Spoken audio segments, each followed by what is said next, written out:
Où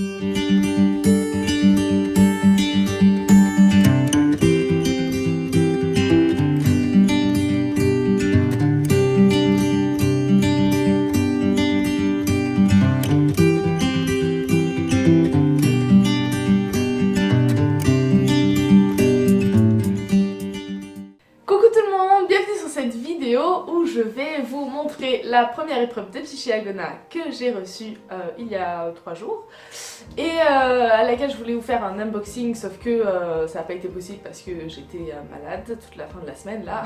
Donc ça y est, ça va mieux, maintenant je vous fais la vidéo pour vous dévoiler tout ça. Parce que il y a une grande révélation que je vais vous faire en même temps que je vais vous dévoiler ce petit bébé. Et attention, cette révélation, ce n'est pas du tout la couverture. Voilà, je ne vais pas vous révéler la couverture. La couverture de cette épreuve n'est pas du tout l'officielle. La couverture officielle est terminée, mais je ne la dévoile pas encore, je la dévoilerai un peu plus tard. Donc ça, c'est une couverture que j'ai faite clairement pour moi, voilà, pour l'avoir dans mon étagère, parce que j'adore ce visuel, mais pour plusieurs raisons, ce ne sera pas la couverture officielle. Donc voilà, vous êtes prêts? C'est parti. Voilà, donc comme vous pouvez le constater, j'ai rajouté un sous-titre. Donc je vous présente Psyché Agona, perdu dans l'Arnésie. Voilà, donc, vous vous doutez bien, si j'ai rajouté un sous-titre, ce n'est pas pour rien, c'est parce que, en fait, ça devient le premier tome d'une saga. Je vous annonce officiellement que Psyché Agona ne sera plus un one-shot, mais une saga. Donc, Perdu dans l'Arnésie, ce sera le premier tome de la saga Psyché Agona. Alors, ne paniquez pas, cela ne veut pas dire qu'à la fin de ce roman, il y aura un gros cliffhanger pour attendre le tome 2, etc. Pas du tout, cette histoire est complète, elle se finit comme un one-shot, puisqu'à la base ça devait être un one-shot. Mais je me suis rendu compte clairement que Psyché Agona était quelque chose que je ne pouvais pas développer en un seul livre, aussi gros soit-il, et je ne pouvais pas non plus développer tout ça en une seule histoire. Donc j'ai commencé à créer d'autres histoires autour du Psyché Agona. J'ai prévu de faire pour l'instant 4 tomes et j'ai longuement hésité à faire une saga ou juste une série de livres Psyché Agona, sauf que je me suis rendu compte que pour comprendre le tome 2, il faudrait lire le tome 1, pour comprendre le tome 3 il faudrait lire le tome 2, etc.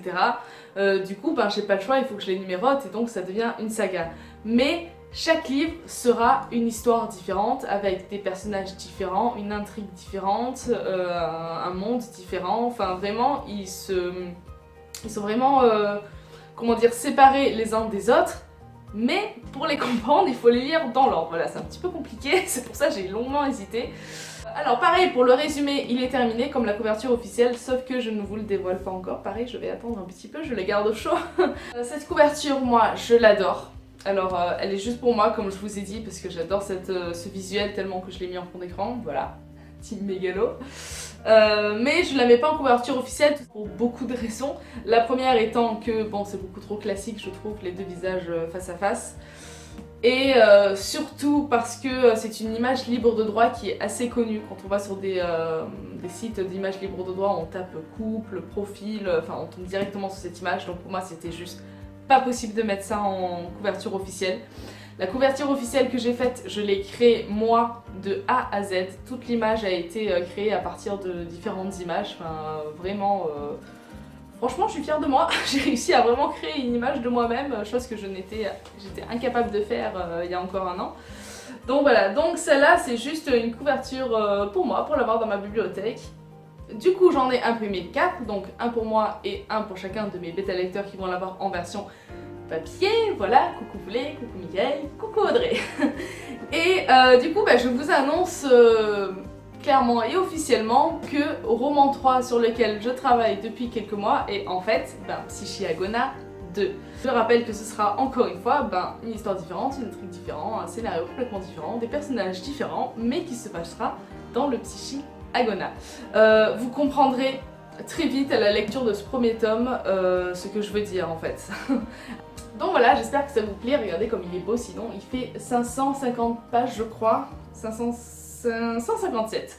557 pages, donc c'est vraiment un énorme bébé. Je suis très contente de la mise en page, pour ça il y a... Voilà, franchement, là il n'y a rien à changer. J'ai séparé mes scènes par le petit logo Psychiagona, il est où? Là, voilà, ce qui rend très bien. Et j'ai réussi à mettre en haut le nom de la saga et le nom du chapitre. Voilà, et aussi en page titre, j'ai réussi à mettre le logo Psychiagona, voilà, comme titre. Donc je suis vraiment hyper contente. Donc maintenant il s'agit de le laisser reposer avant de le relire armé d'un stylo et de stabilo et de post-it en vue de la prochaine réécriture qui sera vraiment poussée. Sauf que je n'arrive pas à le laisser reposer pour l'instant, puisque vu que je viens juste de le recevoir, je fais que l'ouvrir et lire des passages au hasard, je suis complètement intenable. Donc voilà, je vais essayer de le mettre de côté, de l'enlever de mon étagère et de le cacher pour ne plus être tentée de l'ouvrir sans cesse. Voilà, je sais pas si ça vous fait ça aussi, les auteurs en général, quand vous recevez votre roman en version papier, moi ça me le fait à chaque fois. Donc je vais attendre que, voilà, que ça se calme et que je puisse... le laisser reposer et me concentrer sur roman 3, enfin sur Psychiagona 2 du coup. Voilà, donc j'ai vraiment hâte de vous révéler la couverture officielle et le résumé. Sinon, je dis toujours que la sortie de Psychiagona se fera vers septembre-octobre. Je précise que ce sera uniquement s'il sort en auto-édition parce que je compte l'envoyer à des maisons d'édition.